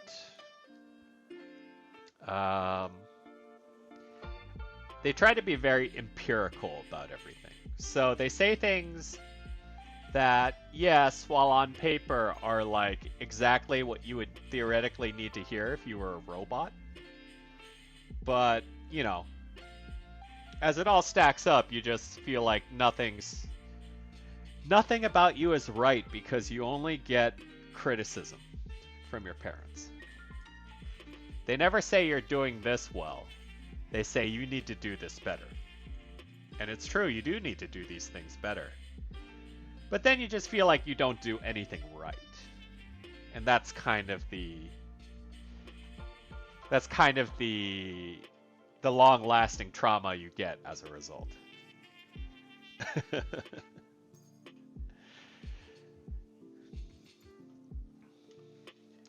I think the important thing is to take all this with a grain of salt and just do what you can do.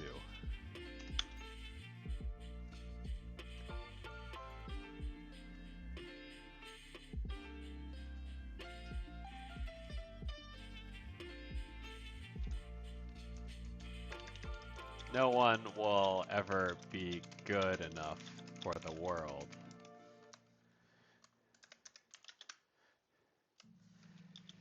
But if you can recalibrate to be satisfied with yourself, I think that's the best outcome. I mean, I'm willing to bet this person, probably Asian. I'm willing to bet pretty good odds.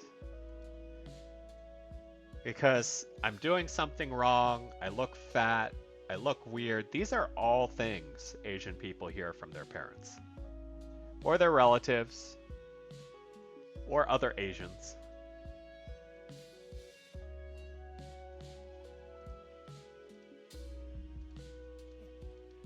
Feels like a cheap excuse, I know, but there's a reason why it comes up, and almost every Asian comedian has a story about that too. Let's see. Every day I feel more and more disconnected from reality. I often feel like I don't exist, or like things are going differently than how they were originally supposed to. See, here's a thing. And this, we're bringing this to anime because everything relates to anime. You know how isekai is becoming such a popular genre of anime these days? It's because of shit like this. It's the escapism. It's the desire for escapism. And it feeds back into itself. So as people watch isekai, they constantly think about alternate universes. And so we get things like, this isn't how things are supposed to be. There is no way things are supposed to be. Let's see. H. The universe doesn't operate off a script. So please don't try to... I'm the main character. If we've learned anything about isekais, Pilgrim, it's that the main character is never really that OP or great.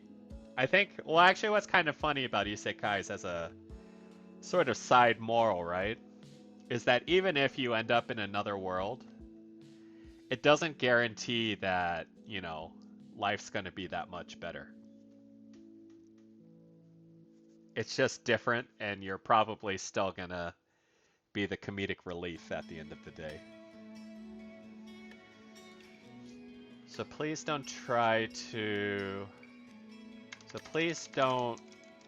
think about your life in terms of things going wrong or not being the way it's supposed to be.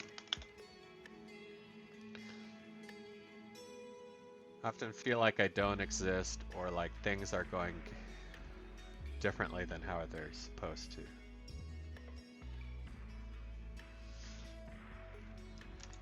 If you're feeling disassociated from the world,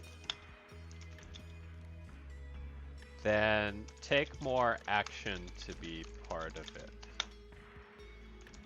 I know it's tough these days, and a lot of people are struggling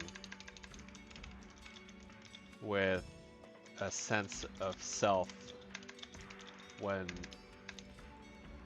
we're all having to isolate.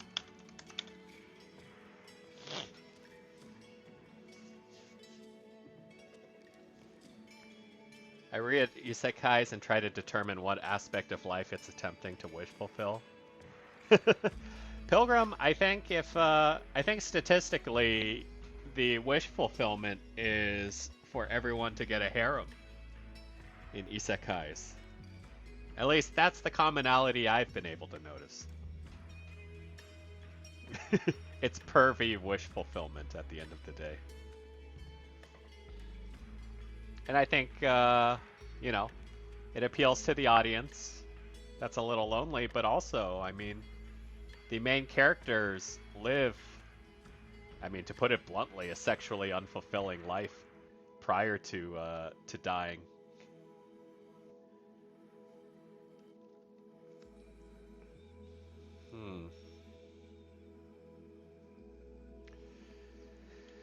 But if you can get involved in a community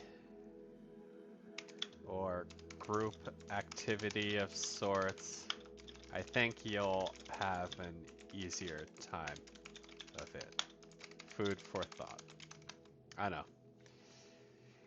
It just strikes me as kind of an emo thing to say. One of the themes is finding out that there's something you're actually good at. Yeah. I guess if you can somehow kind of filter out all the fan service, there is sort of that at the end of the day, right? Because what do people wish for in terms of escaping a boring life is sort of finding your calling, finding a scenario where you thrive in. In which case, it's not shocking that isekai has become such a popular genre of things.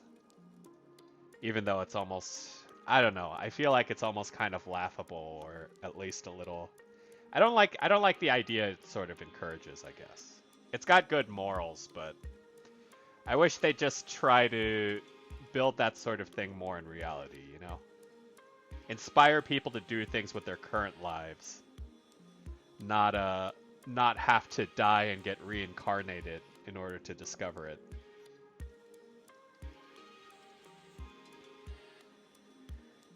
All right. Let's do one more and call it a night. Need another Persona 4? Yeah, I mean seriously, that was the whole basis of Persona 4, right? The idea that all of these people, the kids, the adults, they were handed this sort of crapshoot of a lot in life, and then they actively rebel. They struggle against it. They fight against it to effect change and improve their lives.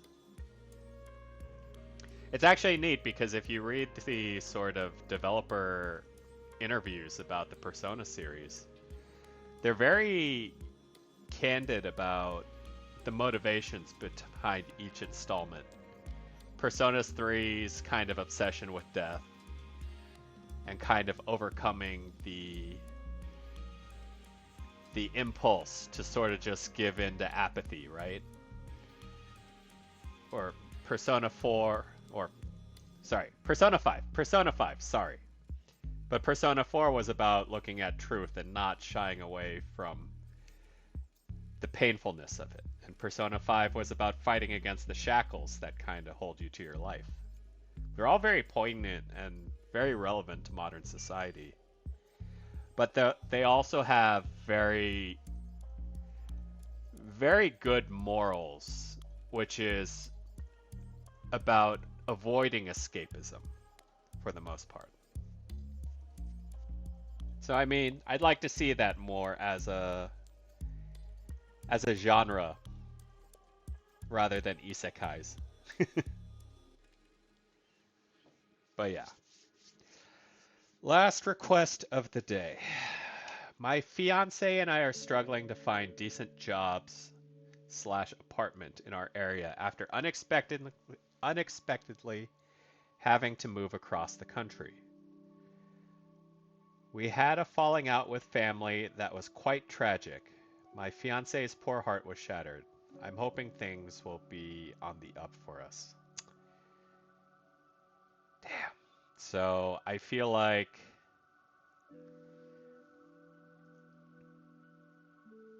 the fact that they're still fiancés and not a married couple, I'm willing to bet the family of the fiance did not approve of this guy.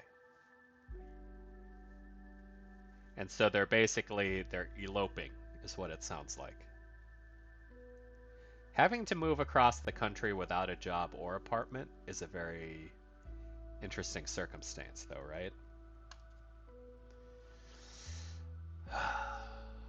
Let's see. B. So it sounds like you pretty much have to make a fresh start of things.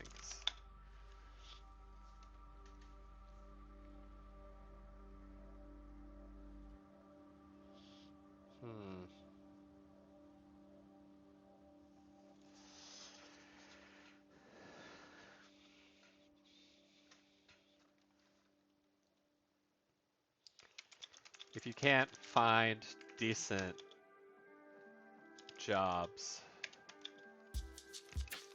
you'll have to take some crappy ones, at least to keep things afloat.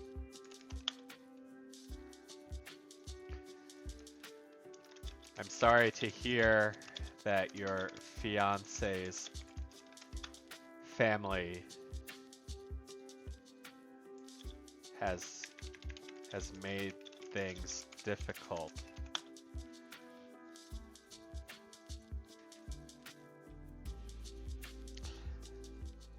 This sounds like that Bon Jovi song, to be honest.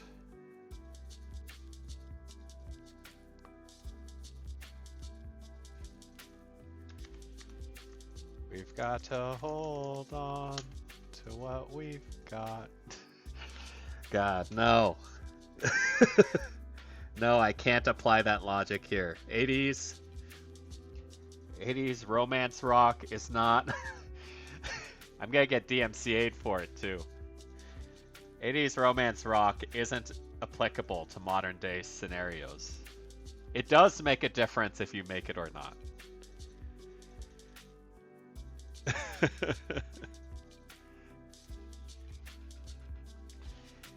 It's going to sound pretty corny, but you guys should take a moment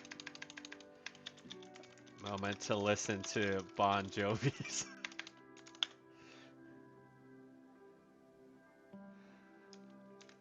Livin' on a Prayer. At least to get a good laugh out of it.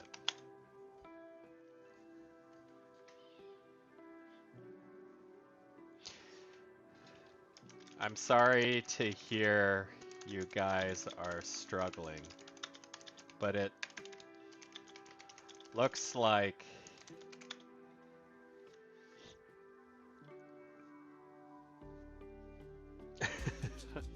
Did I really just recommend that? I mean, I guess I did. This is my thing, because I feel like when people are going through tough times, at least in a personal situation, I find it's easiest, especially if you don't have an immediate solution, to at least try to make jokes about it. Because if you can laugh, then it's not the worst thing in your life, right? Like things aren't impossible as long as you can laugh at something.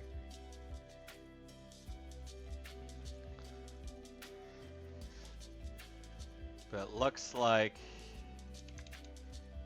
you've still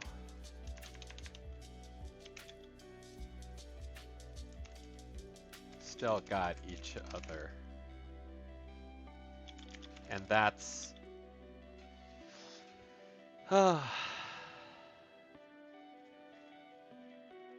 significantly better than struggling alone.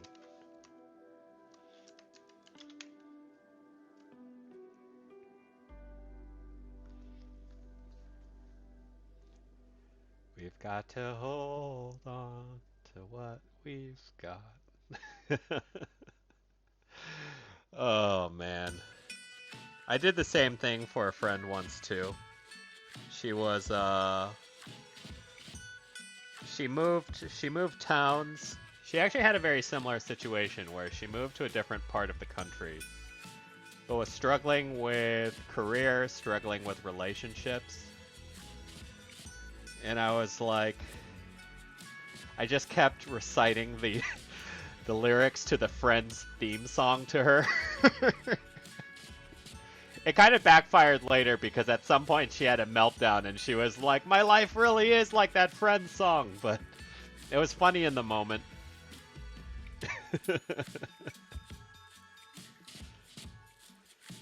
But yeah, if you ever think you're struggling with life, listen to the I'll Be There For You song and just have a good chuckle at your circumstances. At least for a minute.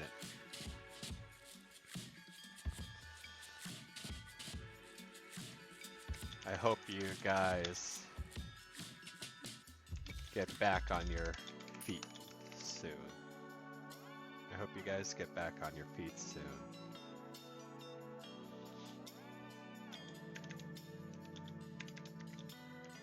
And don't forget to laugh. Yeah.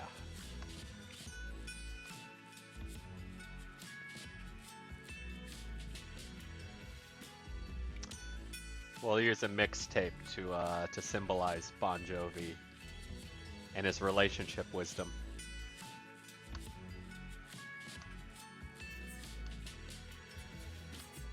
Alrighty. Oh god, a jealousy question.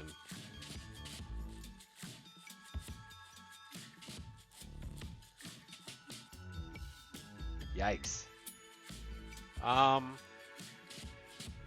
you know, I said the last one was gonna be the last one, but this is like, this is a juicy one.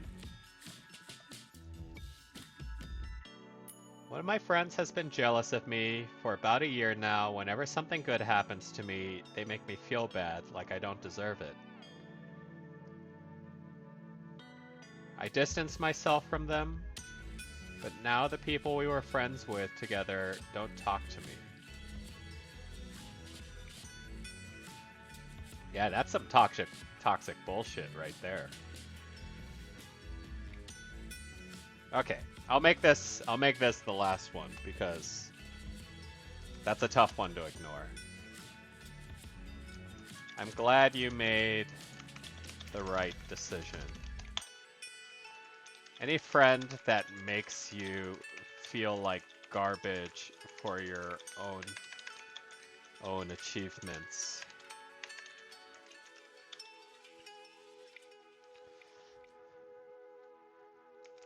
doesn't deserve.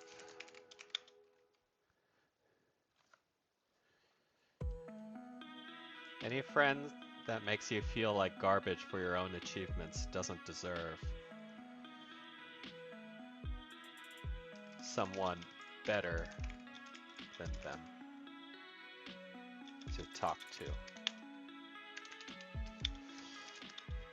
It's unfortunate about your mutuals.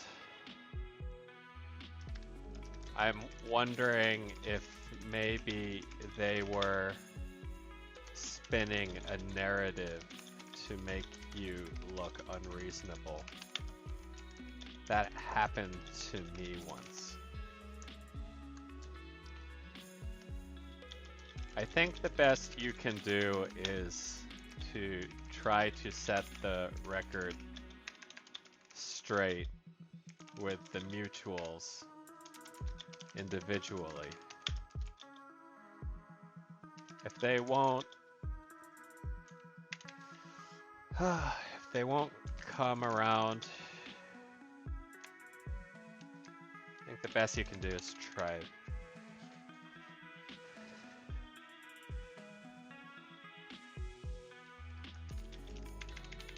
If they won't come around,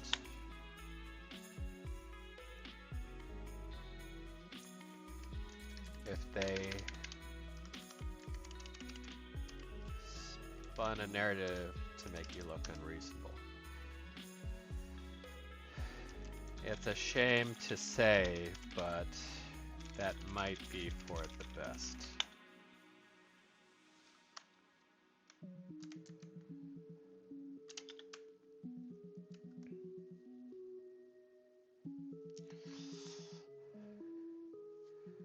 If they won't come around, it's a shame to say, but that might be for the best.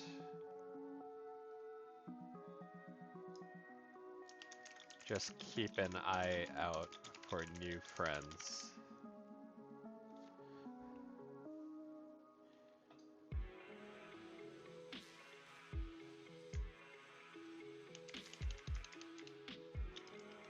Don't feel tied to them. Don't feel tied to them.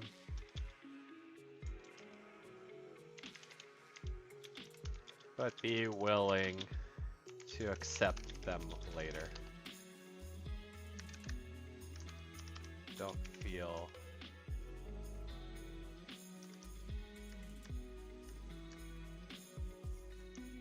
feel tied to them, but be willing to accept.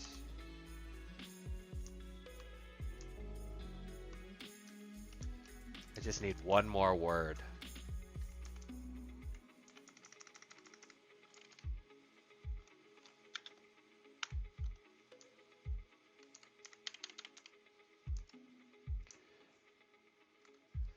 Someone doesn't deserve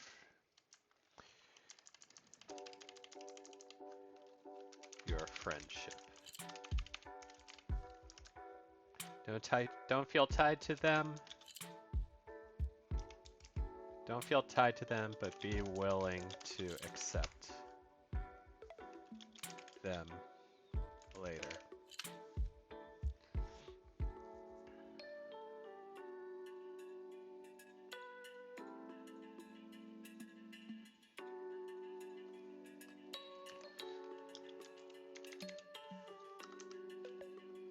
Something like that. All right. Yeah. Consequences. Especially when you don't do anything wrong, that's ass.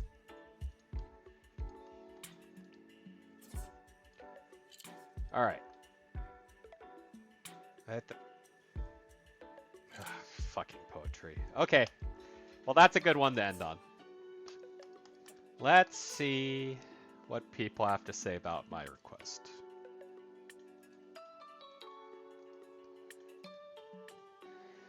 Do you ever have ethical problems with the place you work at? Not hugely world-affecting problems, but problems with the kind of people you work for/with. Do you ever feel that it's worth leaving because the people you collaborate with are dicks? And this is I think this is a pretty common issue. It's not like you work at a company that kills babies, but, you know, sometimes people are just assholes. And like just being in the presence of a terrible personality is almost enough to make you question whether you really want to be there or not. Honestly, thanks for asking, Jay. Without wanting to go into specifics, I'm on a job path that pays well, has good coworkers, and should provide valuable service to society. But economic circumstances transpire to make that last one untenable. I think if the people on your job are unpleasant and you've got other options, leave as soon as you can. Assuming you're able to tread water financially, no salary is worth having to live in dread. If short-term wages are a concern, I hope you're able to make a choice that's best for you. Yeah, I mean, at the end of the day, I think it's a situation where there's no harm in looking for other jobs, but obviously money is a thing you'll always have to kind of worry about. Let's see. That's honestly every company I've ever worked for. That's corporate. And here's the realistic answer, right? It's a little pessimistic, but not unreasonably so. Because at the end of the day, any company you work with will have sort of questionably decent, questionably horrible types. And that's what's so scary about jumping ship, right? The devil you know, and all that. Office Space. And that was the moral of the story, after all. But yeah, I think that's it for tonight. Thanks for coming by, Pilgrim as usual. Sad Happy Mad who was here earlier, Sora who was here earlier, Season Marsupial who followed the channel. Hopefully we'll see you again as well. But yeah, we'll call that a night. I hope those of you in the United States who are watching the VOD enjoy your President's Day tomorrow. And yeah, make good decisions, make good choices, be good people, and have a good night. Later.